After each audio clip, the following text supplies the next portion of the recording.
Сәлем баршаңызға, бүгін штрудель тағамын дайындаймыз. Ең алдымен каналыма жазылуды ұмытпаңыздар, видеоны соңына дейін қараңыздар.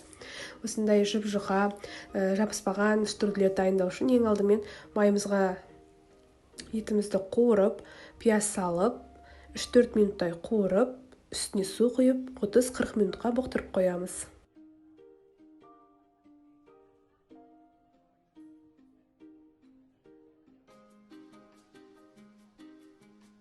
Суы тартылып бұқтырылған етіміздің үстіне сәбіз бен картоптарымызды салып, дәміне қарай тұз, бұрыш салып, су құйып, бетін жауып қоямыз.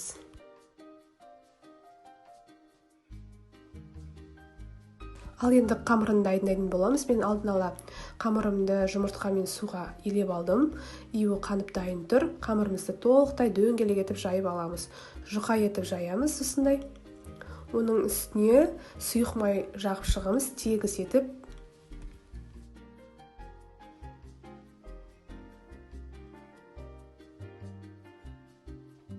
Бір сәбізімізді үкіштен толықтай өткізіп, жаңағы қамырымыздың үстіне толық тегіс етіп салып шығатын боламыз.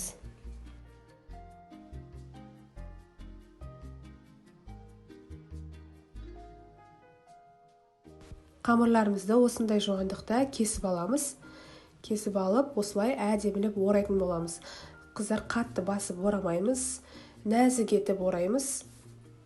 Ато қамырларымыз бір-біріне қатты жабысып қалады.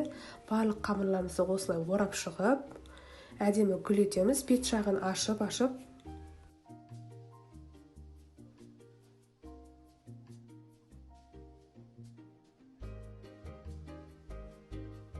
Әдемі дайын болған осылай қамырларымызды жаңағы салмамыздың үстіне толықтай салып шығатын боламыз.